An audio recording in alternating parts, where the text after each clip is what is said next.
Hello, Narnach here. Welcome back to Path of Exile. We are playing with our Necromancer, who's speaking of corruption, and today we are gonna attempt the Endgame Labyrinth, the Uber Labyrinth. It's gonna be my second attempt. I tried it once before yesterday. I managed to get to the final fight with Azaro, but he had two bonuses and that proved a little bit too much for me. Today, hoping for some modifiers that I can actually disable, and I also brought along a little bit of a toolkit.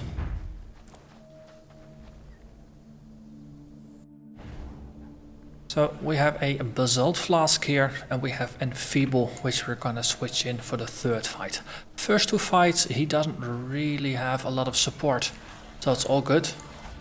The final fight, especially if I can't disable the bonuses that he's got, then no, preparing for it is gonna be pretty decent, and it's just gonna be to mitigate the damage that he's dealing. And we'll see. Of course, in the Azaro fights you don't gain access to your Val skills, so most of the defensive tools I have I can't actually use. And that's why we resort to swapping out a flask and a gem. And see what happens. If you can't use the skills, then you might as well use the sockets for something that is gonna help you.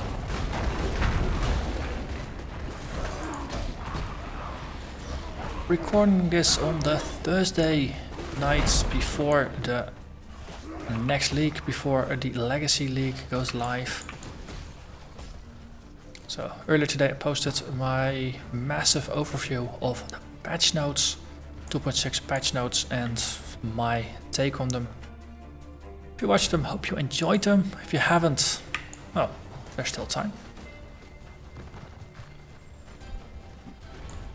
But because of recording that video, my schedule has gotten mixed up a little bit because it took a lot more time than I had anticipated to prepare for the video and also to actually record it. Also, it seems like I should enable my auras. Well, small thing, but useful nonetheless. I think I was swapping out some weapon skills, and of course that disables my auras because they are on my shield.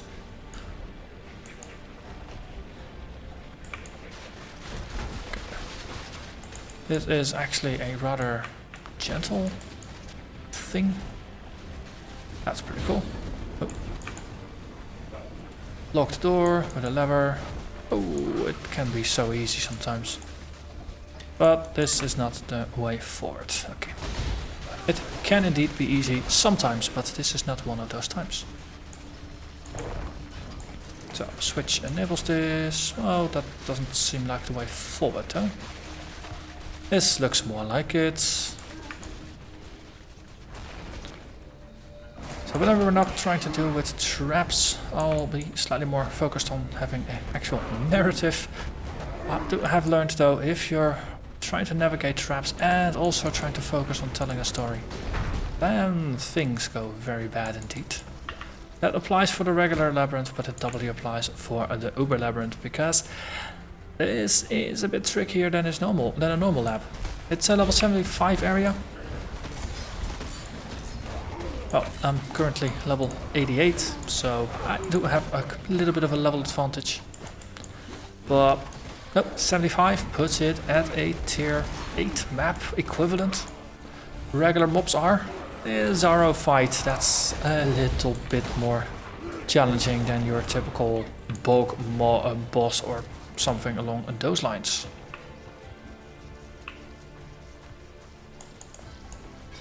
Let's have a look. How are we? Enclosure sounds like it's gonna be a side area. Let's just pop in and have a double check. Indeed, but it's a reliquary, and if I have learned one thing, then that it is that if you can use a reliquary to disable whatever is annoying you in the labyrinth, then that's an advantage that you'll just have to take.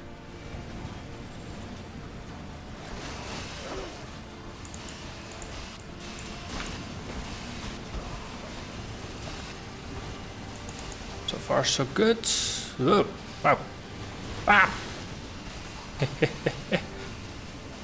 This is rather filled with traps. And then we have another... Oh.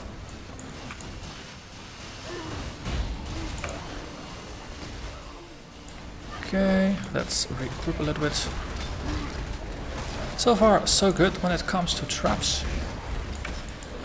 Of course, we have the aura traps here that I don't think you get in Merciless.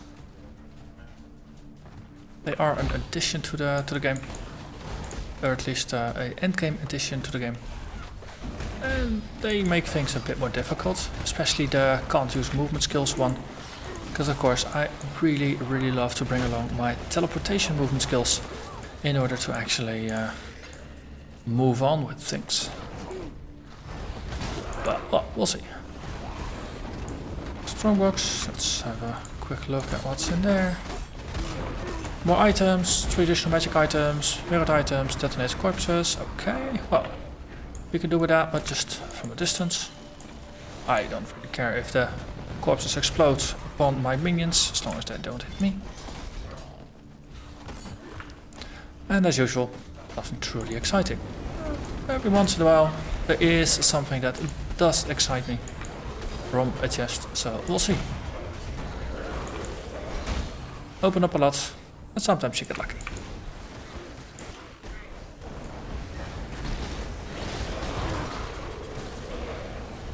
But you notice the regular mobs, they're not that much of a challenge. It's gonna be a Zaro fight where the true difficulty lies. And so as is become tradition with bosses, difficulty of the boss, especially now an endgame boss like this, is completely out of proportions with the mobs that precede it. So unless you're doing the content, it's really difficult to mentally prepare for the difficulty of the content.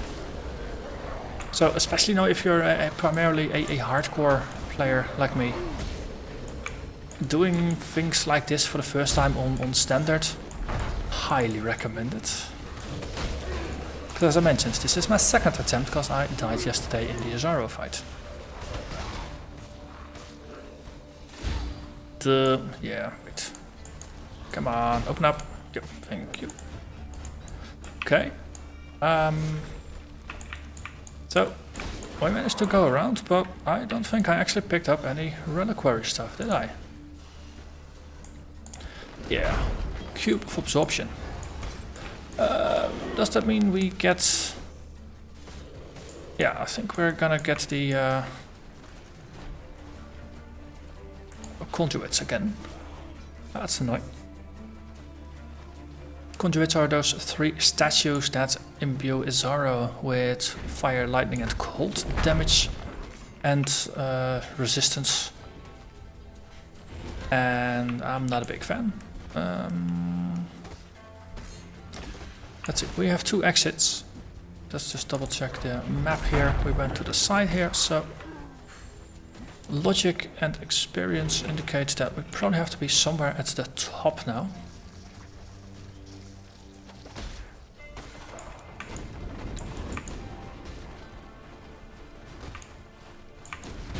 Okay, Yemen. Ooh, secret passage. I appreciate that. Usually moves you forward. Also makes you lose perspective on where the heck you are. Interestingly, we have already cleared this area. This is the enclosure. Oh, this is where we were previously, weren't we?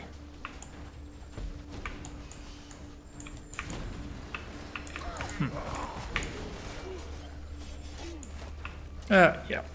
So in the end that didn't really help us.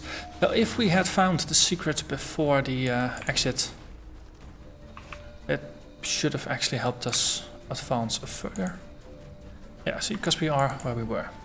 So we walked in a circle. Oh, we know we have to go to the top there. But the secret areas, they are a nice a nice concept. And when it works out for you, it really works out for you. Sometimes you can shortcut some things. No, don't have to pick up a key maybe, things like that. I wonder if there's ever secrets that allow you to bypass a golden key. Would of course be the ultimate thing. Okay, so all this was just for the secret, nothing else. There's another side area over there.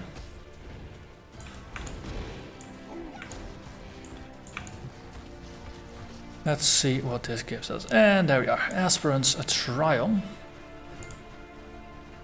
So after we do the second trial, we're gonna switch in these things. Until then, we're just gonna stay with what we have. The weary traveler draws close to the end of the path. Okay.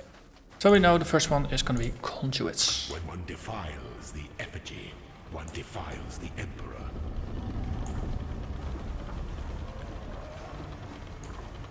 Technically, we could have swapped in the gem here. That's no, just to make him deal less damage. That's okay. Conduit of Frost, nice, we nuked it.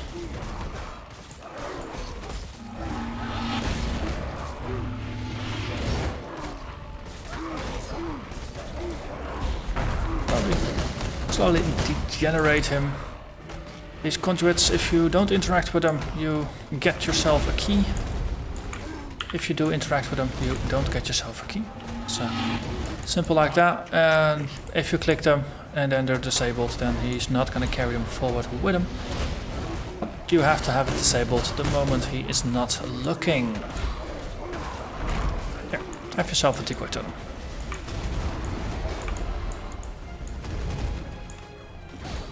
Here, minions, get over here.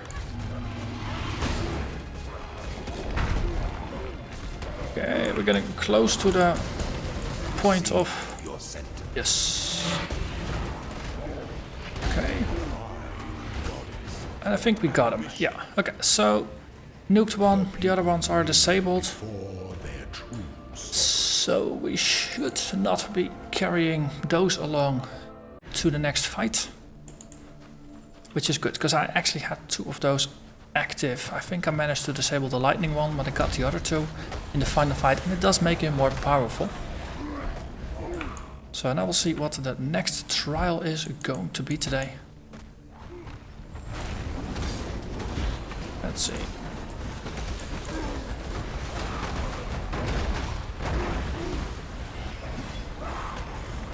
If you haven't been following along with the series and you're just wanting to see what a witch or a necromancer does against the Uber Labyrinth, have so far completed the tier 12 maps, the estuary with this, and I've done the wasteland, and of course I've done all other tiers up till tier 12. I haven't actually tried anything higher yet, because now I try to take them one by one. But I don't really play all that much. So it's been a slow going progression. I played on the hardcore solo self-found up until basically until tier 7. Then I died in a breach. Well, I was actually just doing just a bit of a map grind. Happened to be on a tier 6 map. But yeah, just a unlucky breaches, now getting surrounded by lots of things. Not the strong point of this build, because of course it's an indirect damage build. So of course we don't really have any form of sustain, we have no leech, nothing. We need to be not hit for a while in order to recover our energy shield, and that's basically the whole defensive strategy here.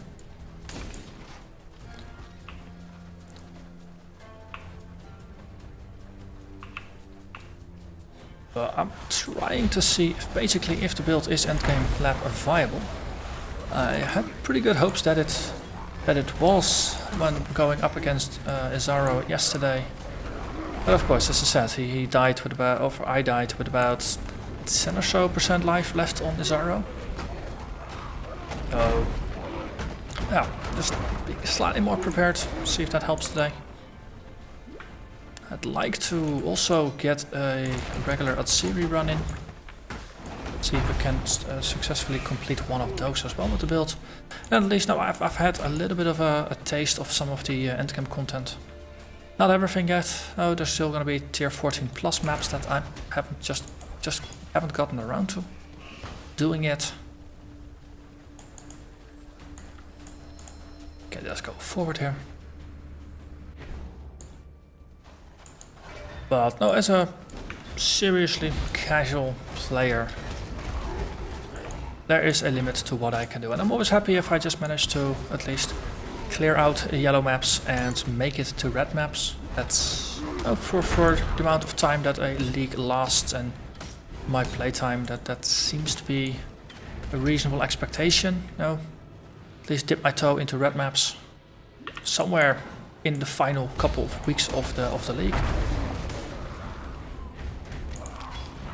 Though, truth be told, if I was still playing on the hardcore Breach League, then I might have gotten my tier 8 or 9 now by now. I'm not sure if I would even have made it till tier 12, because you need to build up quite a sustainable mapping pool in order to progress much beyond the middle tier of the yellow maps.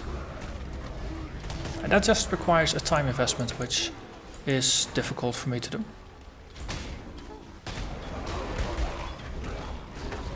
So for the next league, we'll see. The upcoming weekend, the launch weekend of the Legacy League, I will actually be streaming quite a bit. I'm currently thinking of doing a stream during the mornings, European mornings that is. So now of course everybody in Europe can watch along as I play. Probably just in the morning from about 10 till 1 or 2 in the afternoon. That kind of coincides with the late evening for Australia and New Zealand. And then on the other hand, I'll be doing an evening stream as well, in addition to just a launch thing. And actually it's going to be the side thing, right? And in the evenings though, probably starting at 6 or 7 and then going through all the way to midnight. And that's going to be more America time zone friendly. That way, basically, no, a lot of people that watch my YouTube channel, they're from all across the world. So I try to at least set up my streaming schedule for the weekend to be basically friendly for everybody, so that if you're watching this video, and chances are if you tune into twitch.tv/Narnach, then you will be able to catch my stream. But I'll be making a dedicated short video for that as well, just with an announcement.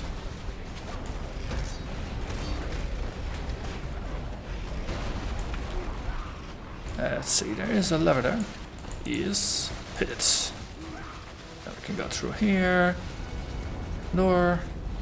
Ow, ow, ow, ow, ow, ow, ow, ow. As I mentioned, I'm not a big fan of doing traps in the Labyrinth.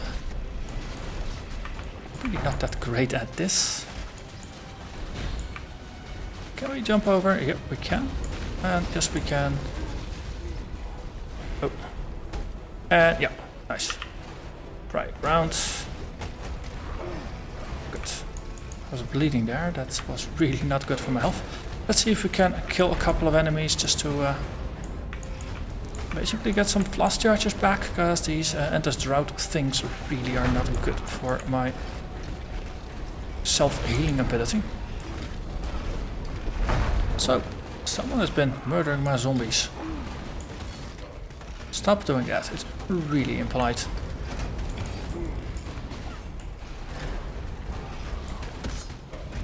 At least we're back to 8 zombies. It's a little bit of physical damage mitigation. We can use all the little things we can here. Ooh, that was good timing. Nearly got a hit in the head by the thing.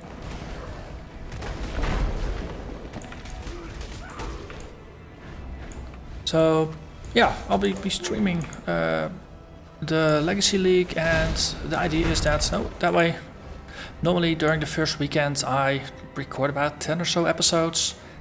But of course if I'm recording YouTube episodes, then I'll be playing for about half an hour and then taking a half an hour break and then recording again for half an hour and then taking a half an hour break just to upload the videos as I play. But there's going to be large gaps in between, and there's a limit to how many of those videos I want to post per day without overwhelming folks. So for this league, especially considering that the Legacy League is going to be a shorter league than the previous ones, because the Fall of Orioth beta is gonna start somewhere halfway through. Oh, we get gargoyles. That means that now if we get ourselves a flying start, maybe clear, normal, or cruel in the first weekend, then rather than needing say 40 or 45 episodes to make it to maps, we might be able to start playing in maps a lot earlier than we normally would.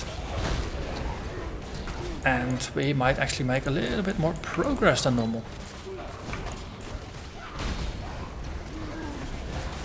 So this is just an experiment to see how it's gonna go. Now if it works out, it might remain a standard thing. I have people asking if I was gonna stream again, because I've streamed a little bit about a year ago. At the time, the YouTube channel was a lot smaller,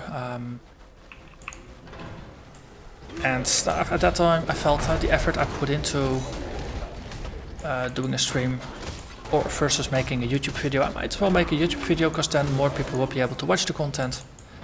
But I think for special occasions like the launch weekend, things like that, those are good opportunities to do streams. That actually makes sense.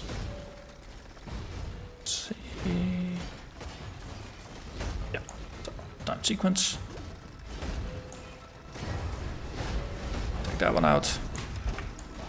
Good. Ow.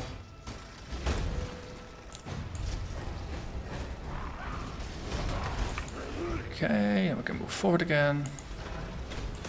Happy, happy, joy, joy.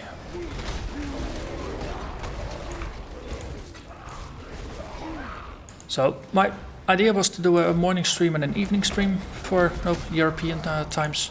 And then after each stream, I'll just record a summary video showing our progress at that point in time.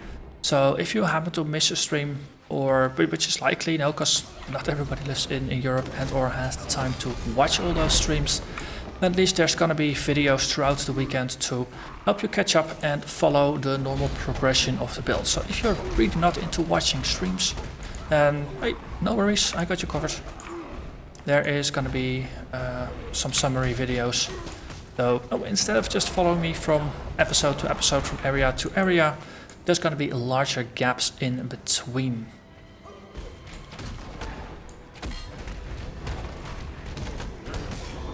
So, as I said, we'll see how this works out. So any kind of feedback that you have on the weekend, basically, let me know. I always like to hear whether I'm doing things in a way that you like, whether I'm doing things in a way that you don't like. So I can use that as information, as feedback.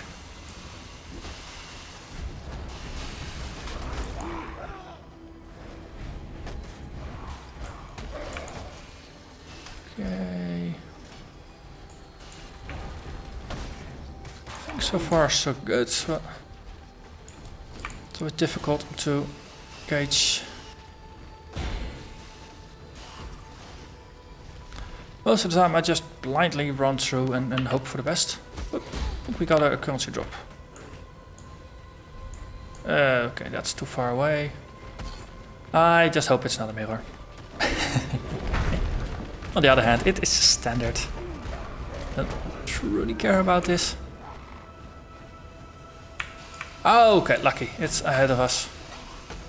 Also interesting. Of course, mobs get killed by traps. It's not necessarily my minions that kill things, it can also be the mobs themselves. There's a chromatic there. I want it. So I will be playing in the solo self-found hardcore legacy league. The character I'll be playing, I just got some vague ideas. Current thing I plan on investigating is a max block wild striking guardian. No, not guardian, gladiator. Without hesitation. To entertain doubt is to dance with death. As I mentioned, I just have a couple of more videos that I'd like to record. After that, I'm gonna push forward and actually start doing the theory crafting and things like that. So tomorrow, Friday, before the league goes live, I will make a episode 0, as I always do, just theory crafting the idea and the concept for the build. And then, about an hour before the Legacy League goes live, I'll start the stream. So we can just talk about the build for a bit, continue the theory crafting, and then once the league goes live, we'll get started. Also, speaking of getting started, we can't use file discipline in there, so we might as well keep this enfeeble over there. So we already have it. Some things that slumber should never be awoken. And okay, our bonus is already disabled. Cool.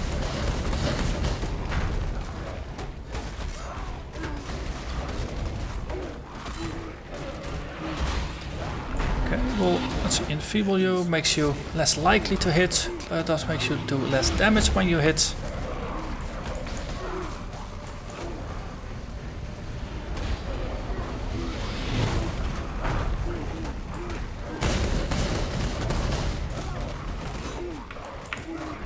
Okay, killing something.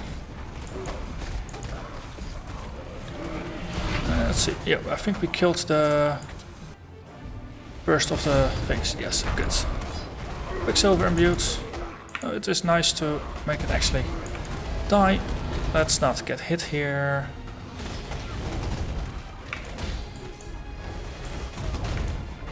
Come on. Good.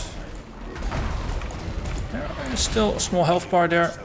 I noticed it. Yes, we got it. Cool. The first one, of course, got swallowed by the thing we picked out of the reliquary.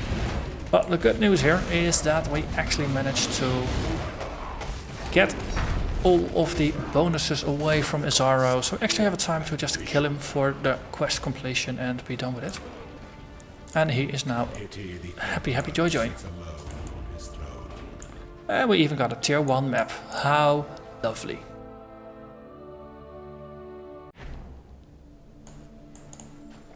So, given that we managed to kill Izaro twice without him getting power-ups for the next fight, means the Basalt Flask is not going to be strictly required, but no, Quicksilver Flask with curse removal is not really going to help us in the Izaro fight, because he's not a heavy cursor.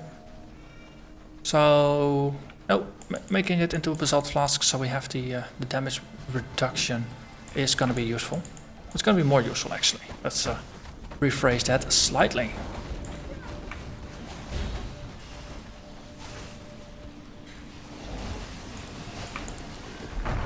Okay, a locked door, and a lever, and an orb of scouring. So, there's a couple of mobs running about here. Let's do something about it. Yeah. You as well. Come on. Be murdered. Come on. Yes. Good porcupine. Ooh, let's not run into that one just yet. Union the souls.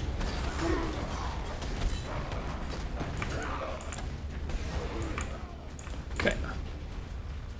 And then we just keep going. And there is an exit. Nice. Let's have a look. This is what we want. We can go up or we can go down the domain path. Seems like a travel area. Not a dead end. Yeah. So the end is probably going to be here. So there's going to be a next one that's going to break down. We'll see. We'll, as I always do, I'll stick to the top end here and we'll see where it takes us. At least I'm happy we managed to do the first 2 trials without leaving any power-ups. No, we'll get less treasure keys from that, of course, but, well, I don't really care about treasure keys. I just want my 2 ascension points. And Isaro can keep all the treasure keys for himself, if all I'm concerned.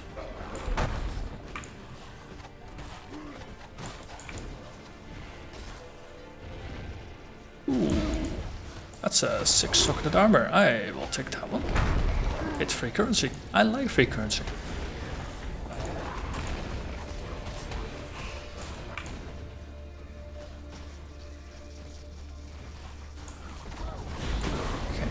Okay, our zombies keep dying to the traps and to all the mobs that we're not killing. That's, well, that's kind of par for the course here. Zombies, how much health do they have? 1200 health, or 12,000 health. Oh, that's not really a lot in the bigger picture here. Let's see, just 1 exit, so that's easy. The mansion passage also implies it's just going to be a way forward.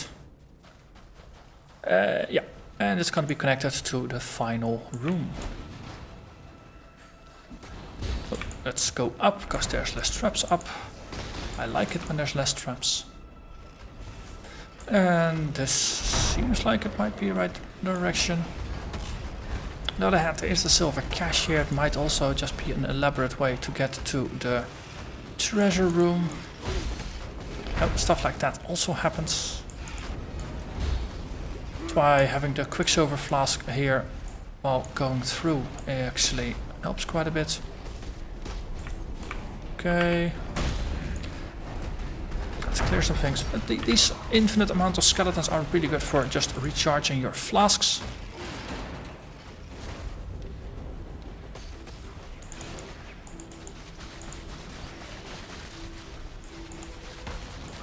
So slow.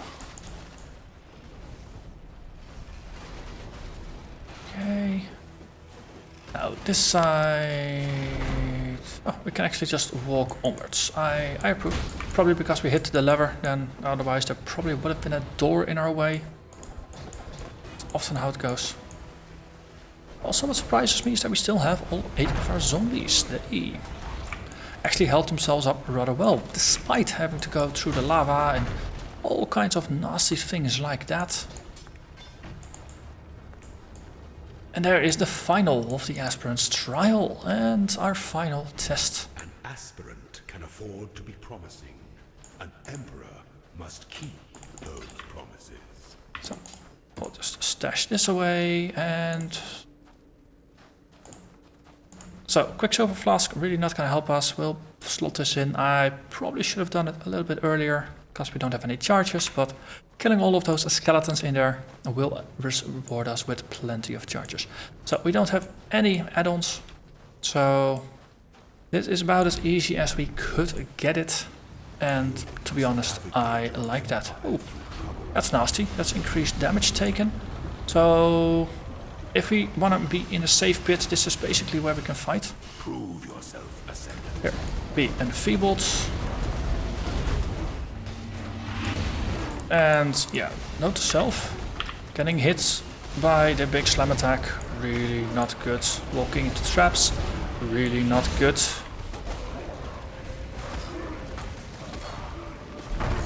It's gonna be my mission to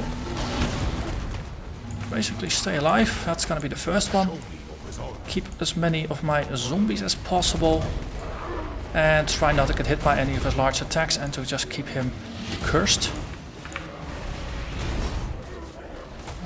So I'm not really generating a lot of charges here. Okay.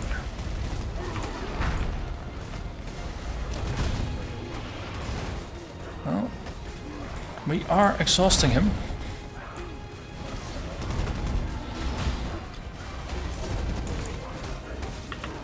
On the other hand, he's doing pretty darn well as well. Aha, called that one.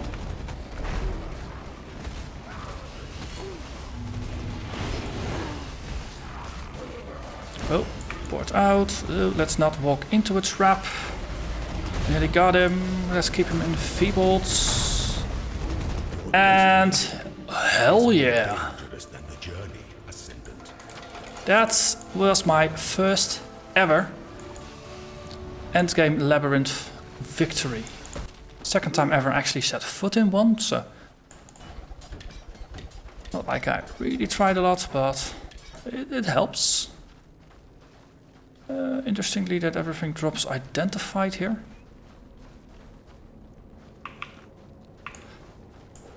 So we get to use the hammer.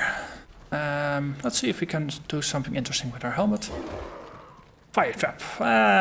Not a skill I'm using. That's too bad. But of course, Altar of Ascendancy. We get our final points and we can restore Soulweaver to its rightful place. And that effectively completes our build.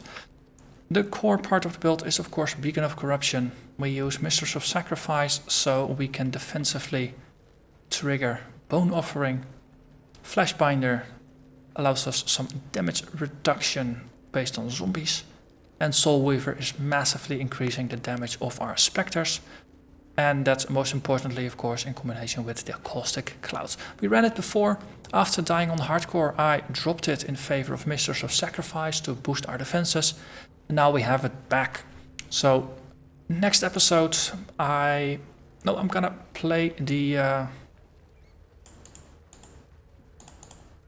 Atsiri map a couple times. As you can see, I managed to get quite a number of these sacrifices at midnight. Plundered everything I had in the hardcore stash and moved it over here. So I've got 5 shots at actually getting it right. If you see a video tomorrow for the for Atsiri, then it's gonna be a success. That's gonna be the only spoiler I'm gonna give you. But of course, how I achieve it, that's what you'll have to wait for and see. So as always, I'm gonna thank you very much for watching and hope to see you again next time. Bye bye.